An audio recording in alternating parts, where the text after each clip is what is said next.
in the presence of my mom to enjoy her, because in any day now I could lose her, right? But I'm talking about, I just sometimes even texting back and forth gets tedious because of the way of thinking, that old way of thinking that, and she, matter of fact, she went in her high school. She grew up when her high school was still segregated. Like, she's from Alabama, in the back of the class. She went to a segregated school. Yeah, all her teachers were black. All her teachers were black. All her classmates were black. She didn't even go to the integrated school. Like my grandma, this is how bad my grandma got it. That's religion wise. She's a Jehovah, but she doesn't claim it. But she claimed to be Jehovah though. Right. Right. Oh my God. That's how bad the stuff that they be thinking. You're like, where did you get that? Oh yeah, you can't tell them nothing. Yeah, I have a friend whose mom was. She said her family. She said, I had to denounce my mom because she went against the church. I was like, you have to denounce your mom on behalf of the church. Like, what church does that? Said, why would you want to follow that? Because God is way more scarier than mom. That's why. God is way more scarier than mom. Then you don't know the bylaws. Fear only that man. That's it. This beating you about to get by your parents, God will protect you as long as you put him before this beating. And then, the whole obey your parents, or, your days will be long. But if you got toxic parents, you're still supposed to deal with them, no matter how toxic they are. Yep. But that's crazy. But the Bible tells you to obey your mother and your father regardless. Not if they toxic. Nah, bump that. Nah, not if they toxic. That can lead you down the wrong path right there. Hell yeah. In the Bible, you will get stoned for doing that. For going this, and also, when's the last time somebody got stoned for something?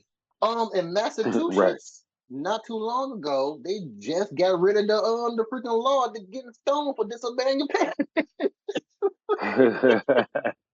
Even though they wasn't putting it into action, even though they probably wasn't, but that's a scary thing. It was a law though. It's a law. But it was a law. On one of the episodes when we talking about obeying the law, reading off these different types of crazy laws we got in the world, a lot of these laws don't get enforced, but being forced to coexist with whites, they can enforce that at any given time, even though it's not they don't bother messing with it, because it is a law. That's what I mean by that. So coexist with white people? No, I'm just saying, since we coexist with white people and them being the law, being the law, essentially, even though it's not enforced as much as we, would think it being a law, they can do it at any time they feel like it and say this is the law. Like the jaywalking BS, get enforced like that on a common basis. But when it's beneficial to them, exactly, they can enforce it. Exactly. So at any given time, do something wrong in front of the parents. Don't be mad. Don't be on that third strike and jaywalk. Exactly. You're going to jail for life. You're going to jail for life. Yeah. Or you might get stoned. Yeah. So whatever benefits them at that particular time. Pebbles coming away. It's been a great show. It's been a great show. Thank you for bringing me on. Definitely. I appreciate it. Thank you for having the courage. Like I said, a lot of people be so afraid to talk about the stuff they talking about it. They don't want people like me calling them out on it. Like, why are you talking about it? If you don't want to talk about it, then shut up then. But you just can't get, you just can't get offended. Just like you want women to stay in their place. I'm not getting ready to get offended by you saying that. You know what I mean? Because, most men do think that y'all want us women to stay in our place, to stay in our place. But I'm not getting ready to get all offended and argue with you about it. I really don't want women to stay in your place. I don't understand. I mean, women that won't. Go ahead. No, sorry. Go ahead. No, I just think that one of the biggest issues that we have as a community is we worry about what people think. We care about other people's imagination about us. And that's the main thing we fear. That's the main thing we fear about white people. Like we don't fear white people because they're white. We fear white people because their imagination of what they fear of us.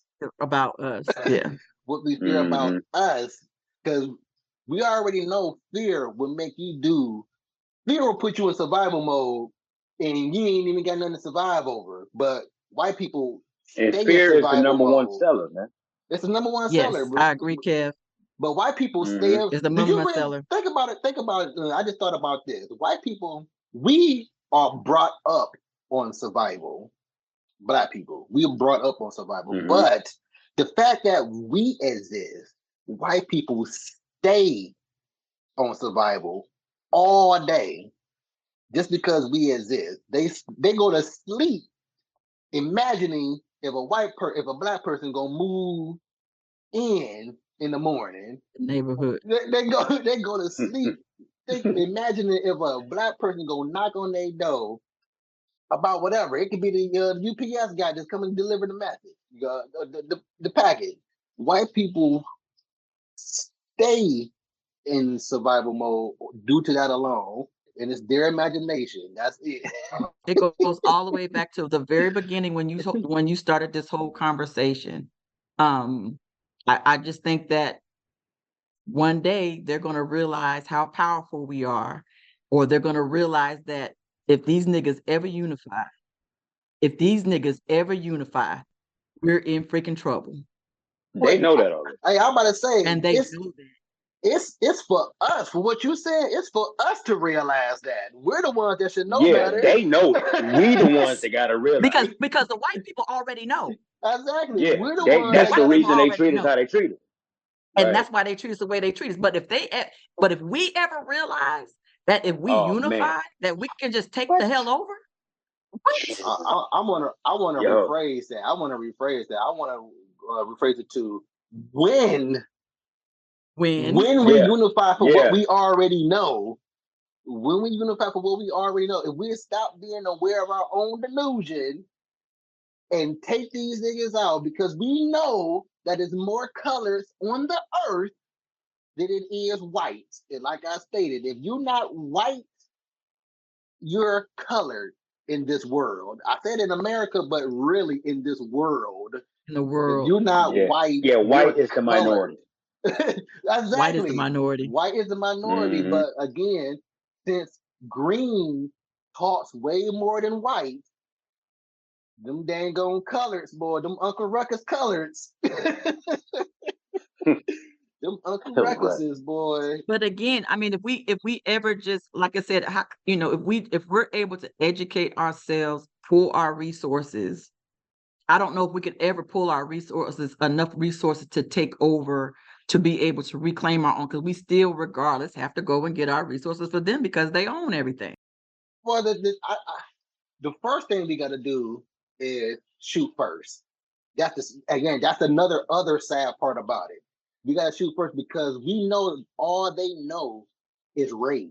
All they know is hate. And the only way they know how to fight is with artillery. That's the only way they know how to fight is with artillery. So we got to shoot first. That means we can't have that person on January 6th standing there waiting to open up the gates to let us in. We just got to go in that mud, period. Take it by force. Go in that mud, period. Yep. Not wait. But if we would have never integrated and we would have created our own army, but we would have been able to get the resources to have so I'm an Army brat. So my dad was on a tank. My dad worked on a tank. Would we be able to buy the tanks? Would we be able to buy the artillery? Would we be able to buy the things to fight? If we never integrated and we still only had our own communities. I think I think an even more bigger issue is not just. I think the first one is the unity that we must have, the finances to get what you're saying, the tanks and all that stuff. But at the same time, I think this is even more important, or just as important as all of that, is that can't nobody know about what you're saying. Because if they know about it, they're going to intersect with the quickness. They're going to intersect without them even knowing why they're intersecting. They just see black doing, and that's an intersection that needs to. And they just want to, exactly. That's an intersection. They just want to stop. Well, that's the reason why the Black Wall Streets and stuff like that were burnt down. That's why the Rosewoods were burnt down. That's why those communities that in the back in the day that were flourishing got burnt down. Because somebody opened up their mouth. Somebody opened up their mouth. It's always that. Or like you said, that somebody infiltrated somebody either opened up their mouth or somebody infiltrated it, or somebody had to go be with a white woman and bring the white woman in, or whatever. Even numbers and lottery and all that. Like we created all of that. Yep. You know what I'm saying? They those took allies, those imposters, they're called them ally imposters. Like and you know what? And that's the other sad thing about it too. The way that the system has deeply been embedded into our mental, is that we just can't. We have to segregate it for some reason. We have to segregate it because of that. We can't trust whites to be a part of this, even though they would become a big part of this. Matter of fact, they could be the front line. But I'm talking about that's not just whites, the random factor of that Judas in any shade of color. That random factor of that Judas, which Judas didn't betray them. It was another one of those playing with your free will things that God does when he gets bored. So it wasn't Judas's will to betray. Yeah, I mean, it's even the story that somebody sold out Martin Luther King, right? And it was somebody within his own whatever that sold him out, that got him killed, and so you just never know. Yep, and then the same thing with Malcolm X, Same thing with Malcolm X. Somebody within, within the Nation of Islam that bring him down. Yeah, that was trying to bring him down. Because of fast money versus this man, dude. If we just do this, like for real though, I guarantee you, if I can guarantee you 100% that if you don't do this freaking Judas move of yours, then we will all never be hungry again. We will all never be hungry again. Just like now, we don't ever have to be hungry. It's not one person, even the ones that's not on the census, don't have to be hungry the way the world. Even the ones not accounted for. Even the ones not accounted for. It's not, because again, we over here believing in statistics. We ain't took no survey on anything, but yet here you are believing in statistics. That's the dumbness that I talk about. That's the being aware of your own delusion that I talk about. You over here, statistics says this, statistics says that. But I never believe in statistics. But where did they get the statistics from? They got it from the females. Supposedly from females, males. Supposedly they got it. Yeah. And then the statistics say females and males be, but Cal, you just said you never took a survey about what males be. Coach Terri, going up with your I ain't never took no survey. You never took a survey about what females be, but yet here you are, part of the statistics, and here you are being aware of your own delusion, believing in this statistic. So here's another question. Then we go for real close out. We go for real close out to this. We can be here all day. Here's another question. Am I wrong because you bring your stats and facts over in this conversation, or am I wrong because what I'm talking about ain't happening? You think about that, Mr. White Man, or any other person that want to Uncle Ruckus to the white man. Say that one more time. I said, am I wrong because you bring your supposed stats and facts to the conversation, which is politics, by the way, stats and facts, BS, or am I wrong because what we're talking about ain't happening? Is it not happening? But that's a part of the That's part of the brainwashing, though. I know. They want to think they want you to know